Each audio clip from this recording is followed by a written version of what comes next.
Hi sir, I'm Anjali. First of all happy new year. And teaser Thank you, same చాలా to you. బాగుంది. Thank you so much. Teaser చాలా బాగుంది sir.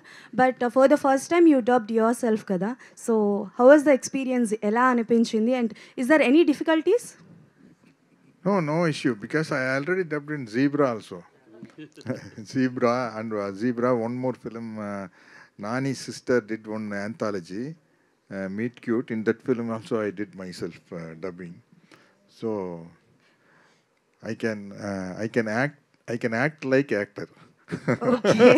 And one question for out of the box sir. So మీరు ప్రభాస్ గారు ఇద్దరూ కలిసి అంటే like so many pictures ఇచ్చారు అండ్ ఎవ్రీ టైమ్ మమ్మల్ని బాగానే ఎంటర్టైన్ చేశారు అండ్ మేము కూడా బాగా ఇన్వాల్వ్ అయ్యాం. Can we expect in future ఏదైనా ప్రాజెక్ట్లో మళ్ళీ ఇద్దరు కనిపించబోతున్నారా as a father and son or మామ అల్లుడు అలా? Now I don't know. Maybe in future it may happen. Okay, వింటున్నాం ఏదో అప్కమింగ్ ప్రాజెక్ట్స్లో ఏదో ఉన్నారు అని. We're listening. Is that true or? No. I don't know. Sir Fauji Pardon? ఫాజీలో Faji. What?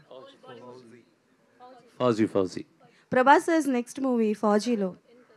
No. I don't know. No. Okay, Satyam Rajesh garu. చెప్పండి. Hi అండి, happy new year. Wish you the same. Thank you so much. అంటే like ఎన్ని సినిమాస్లో మీరు కనిపించినా పొలిమేర flavour అయితే వదలట్లేదు.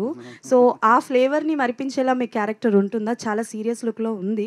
So ఎలా ఉంటుంది, ఏంటి మీ క్యారెక్టర్? అసలు దాంతో సంబంధం లేదండి.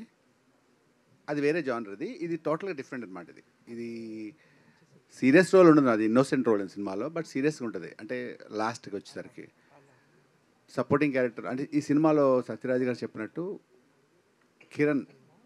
క్రాంతి కిరణ్ అతనిదొక మెయిన్ క్యారెక్టర్, సింహ తనదొక మెయిన్ క్యారెక్టర్, హీరోయిన్కి అలా అందరికి ఒక్కొక్క స్టోరీస్ ఉంటాయి అన్నమాట. ఇవన్నీ కలిస్తే అందులో నాదొక స్టోరీ. చాలా ఇంట్రెస్టింగ్. ఇవన్నీ కలిపేది చాలా ఇంట్రెస్టింగ్ క్యారెక్టర్. అంటే obviously you will enjoy cinema అంతా. నాది ఒక హీరోలు అనమాట. సత్యరాజ్ గారు చెప్పాల్సింది, ఆయన హీరో సినిమాకి. సో ఆ రేంజ్లో ఉంటుంది ఆ క్యారెక్టర్ ఎగ్జాక్ట్లీ, కానీ with different genres. Okay, done. Out of the box 25లో పొలిమేర 3 వచ్చేస్తుందా? రాదు. అంటే స్టార్ట్ అంతా స్క్రిప్ట్ రైటింగ్లో ఉంది. అది మొన్న జాన్ అనుకున్నారు, సెకండ్ హాఫ్ అన్నారు, ఇప్పుడు ఆగస్ట్కి వెళ్తుంది. So it take some time. అంటే సక్సెస్కి రెస్పాన్సిబిలిటీ డైరెక్టర్కి ఎక్కువ పెరుగుతుంది కాబట్టి ఇంకా బాగా రాయాలి, అది ప్రాబ్లం.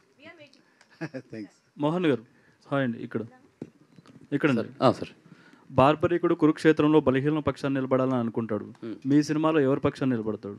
100% బలహీనుల పక్షాన్ని నిలిస్తేనే బార్బ్రిక్డ్ అవుతాడు.